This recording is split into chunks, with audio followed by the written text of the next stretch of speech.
नमस्कार, मैं अविनाश काकड़े। आज आपसे बात करूंगा कि कैसे लोगों को हमने चुन लिया, कैसे लोगों को हमने सत्ता में बैठा दिया, जो इतने गुस्से में रहते, इतने गुस्से में रहते हैं कि समझ में नहीं आता कि ये गुस्सा कहाँ ले जाएगा देश को और इनको। ये जिसको मारने के लिए दौड़ते उसके आगे निकल जाते, इतने तेजी से दौड़ने लग जाते। एक छोटी सी बात थी, मनमोहन सिंह जी ने एक बुजुर्ग के नाते एक सलाह दिया था। वो मोदी जी को सलाह दिया था, बोला था कि मोदी जी थोड़ा संभाल के बोले, अन्यथा चाइना बहुत कुटिल है, बहुत कपटी है, उसको ताकत मिल जाएगी, इसलिए संभाल के बोले। क्या गलत बोला था? जो लोग हमें सभ्यता, संस्कृति, देशभक्ति का पाठ पढ़ाते रहते हर वक्त, वो मुझे पता है, मगर आपको शायद पता नहीं होगा। ये लोग अपने सारे बुजुर्गों को सलाहकार कमेटी में तो डालते, ये अलग बात है, राजनीतिक है, मगर इनके घर में जो वृद्धाश्रम देश में फैले हुए हैं उसमें सारे संघियों के माँ बाप रहते हैं। आप ये बिल्कुल विश्वास रखिए कि कोई किसान कम्युनिटी का, कोई आदिवासी का, कोई दलित का माँ बाप, बहुत कम ऐसे लोग हैं जिनके सभी संस्कार हो गए होंगे। ऐसे लोगों के ही तबकों में माँ बाप रहेंगे वृद्धाश्रमों में। अदरवाइज जो माँ बाप रहते हैं वृद्धाश्रमों में, ये सब इन्हीं लोगों के हैं जो संघ की संस्कृति पर चलते हैं। और ये लोग बुजुर्गों का आदर तो कर नहीं सकते, मगर बुजुर्गों ने दी हुई सलाह भी मानने के लिए ये टूट पड़ते हैं। ये इतनी विचित्रता से बात करते हैं कि आपको मैं आगे बताऊंगा कि किस तरीके से ये बात कर रहे। मनमोहन सिंह जी को क्यों बोलना पड़ा? क्योंकि अमेरिकन इंटेलिजेंस का एक रिपोर्ट आया। वो रिपोर्ट ये कह रहा है कि उनके जो आक्रमण करने वाला जो था झाओ जोंग, ये उनका जनरल था, उसने आदेश देके हमारे ऊपर आक्रमण किया, जिसमें हमारे 20 सैनिक मारे गए, 17 सैनिकों को पकड़ के ले गए और वो फिर उन सैनिकों को उन्होंने छोड़ा। और ये बात सारा देश कह रहा है। सारे देश के जो वहाँ के सैनिक थे, जो छूट के आए थे, उन सैनिकों के रिश्तेदार बोल रहे, जो सैनिक मारे गए उनके जब बात हुई थी तो उनके जो विधवाएं हैं वो बोल रही है। मगर इनको सुनना नहीं है। इनको हर चीज का उपयोग इलेक्शन में करना है, हर चीज का उपयोग इनको वोटों में तब्दील करने के लिए करना है। तो ये देश के किसी काम के नहीं है, ये खाली इलेक्शन लड़ने की एक मशीनरी के तौर पर यूज हो रहे हैं। और इस मशीनरी को हमें सबक सिखाने की जरूरत है।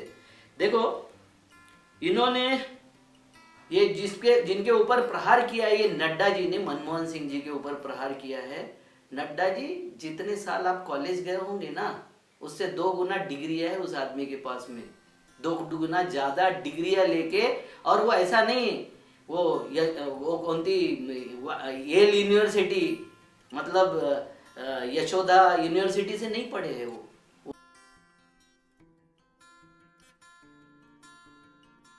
वो देश की, दुनिया की जानी मानी यूनिवर्सिटी से डिग्रियां लेके प्राप्त हुई है उनको।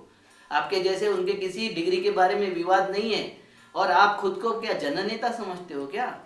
आपको वो जो धूमल परिवार है उसने कहाँ आपको खड़ा कर दिया और क्या औकात है आपकी हिमाचल में, आपको पता नहीं है क्या? सब पता है आपको। आपकी कुछ औकात नहीं है। आपको अध्यक्ष बनने के बाद जब जनता दर्शन के लिए मोदी जी के साथ जाना था तो अमित शाह ने 1 मिनट में आपको धक्का दे के पीछे कर दिया था। ये आपकी औकात है पार्टी में। और आप क्या समझा रहे हो कि हमें नहीं समझाए प्रधानमंत्री की जिम्मेवारी क्या होती है, ये हमको नहीं समझाना चाहिए इनको। ये इनकी हैसियत नहीं है कि हमको प्रधानमंत्री की जिम्मेवारी समझाए। भैया, आप जिम्मेवार हो नहीं, ये तो पता है हमको, मगर उस पद की जिम्मेवारी तो होती है ना। वो पद का, जब मोदी जी ने एक स्टेटमेंट दिया कि कोई चाइना ने हमारी चौकी पर आक्रमण नहीं किया है, कोई चाइना ने हमारी जमीन नहीं ली रही है, जब आपने बोला, तो वर्ल्ड का मीडिया जो बोल रहा है वो झूठ है। हमारे सैनिकों की विधवाएं बोल रही वो झूठ है।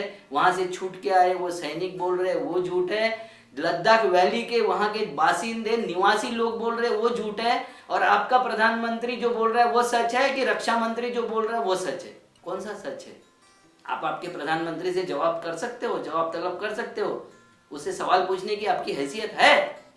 आप जो बता रहे हो ना, प्रधानमंत्री जिम्मेवारी के साथ नहीं बोलना चाहिए और ये करना चाहिए वो करना चाहिए, मनमोहन सिंह जी न सिखाए, तो मनमोहन सिंह क्यों नहीं सिखाए? मनमोहन सिंह एक लर्नेड आदमी है, इस देश को 10 साल नेतृत्व दिया अर्थशास्त्र उनको, उनका जो कोर सब्जेक्ट था, इन्होंने पूरी दुनिया की इकोनॉमी गिर रही थी उस वक्त इकोनॉमी संभालने का काम किया।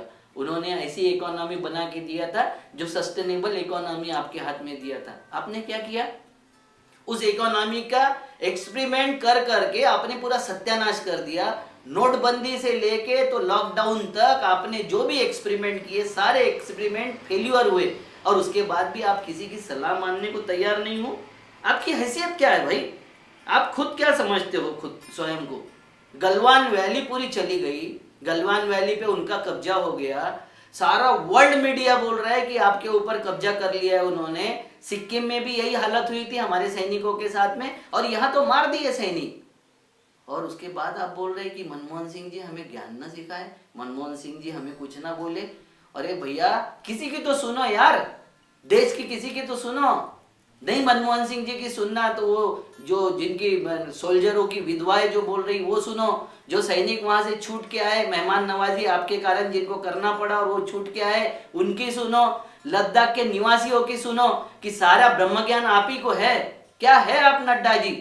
कोई अवतार हो आप? आपके मोदी जी अवतार है? इस देश का अगर सत्यानाश किया होगा ना, 3 कारणों से सत्यानाश हुआ है। एक, हमारे देश में जो व्यक्ति पूजा होती है उससे इस देश का अहित हुआ है और होता रहेगा।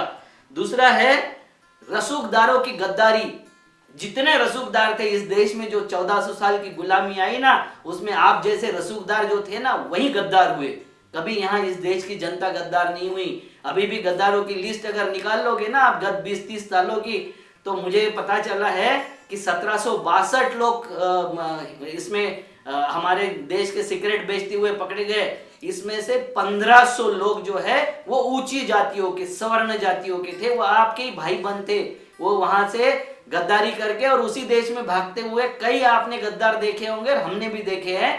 तो ये ज्यादा बुद्धिमानी जो दिखाना है वो कम कीजिए, और अगर कुछ सुधार करना है तो राजनीतिक स्वतंत्रता के साथ आर्थिक स्वतंत्रता पर कुछ बोलिए, सामाजिक स्वतंत्रता पर कुछ बोलिए। नहीं तो ये देश आपके हाथ में जिस अवस्था में जा रहा है, इस अवस्था में देश का कोई रसूख नहीं रहेगा, देश की कोई हैसियत नहीं रहेगी।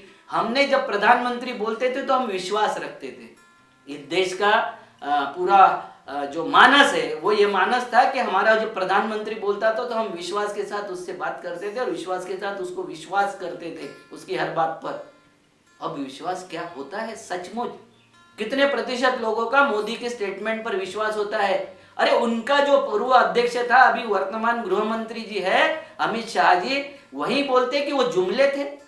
अरे मोदी ने जो बात बोला वो जुमले है, ऐसा अमित शाह जी अगर बोल रहे हैं तो आप किसकी वकालत कर रहे हो नड्डा जी? जरा समझ जाइए, नहीं तो जगह जगह पर जो हालत होगी ना आपकी, वो समझ में नहीं आएगा कि कैसी हालत हो रही है और किस तरीके से हो रही है। मैं इतना ही आज आगाह करना चाहता हूँ, बहुत फैक्ट्स और फिगर मेरे पास में है, कितना झूठ बोला जा रहा है और कितना झूठ परासा जा रहा है। आपके जो पत्तलकार है, गोदी मीडिया के जो पत्तलकार है, वो कहाँ बैठ के उसका कवरिंग कर रहे हैं?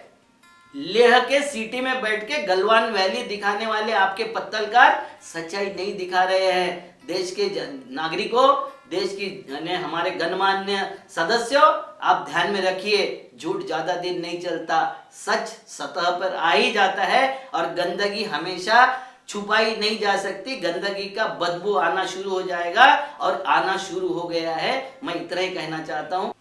मैं आपको इस वीडियो के साथ में एक क्लिप डाल रहा हूँ, एक छोटा सा फोटो डाल रहा हूँ, देख लीजिए कि लाइन ऑफ कंट्रोल जो था चाइना के साथ में, उसमें कितना अंदर घुसा है चाइना, उसमें वो दिखाया है, सैटेलाइट पिक्चर है, वो कितना अंदर घुसा है और कहाँ झगड़ा हुआ। एकदम इंडिया में आके उन्होंने झगड़ा किया था, सैनिकों को मारा था, और कल उन्होंने चौकी बनाया हमारे जो लाइन ऑफ कंट्रोल थी उसके कितना अंदर आके उन्होंने कल चौकी का कंस्ट्रक्शन किया। और मोदी जी बोल रहे हैं कि हमारे देश में ऐसा कुछ हुआ नहीं, हमारे कंट्रोल में। तो रशिया में क्या करने गए थे राजनाथ सिंह? क्या बताने गए थे?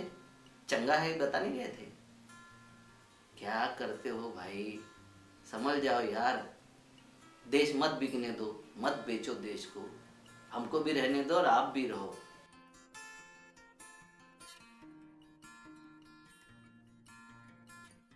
नमस्कार।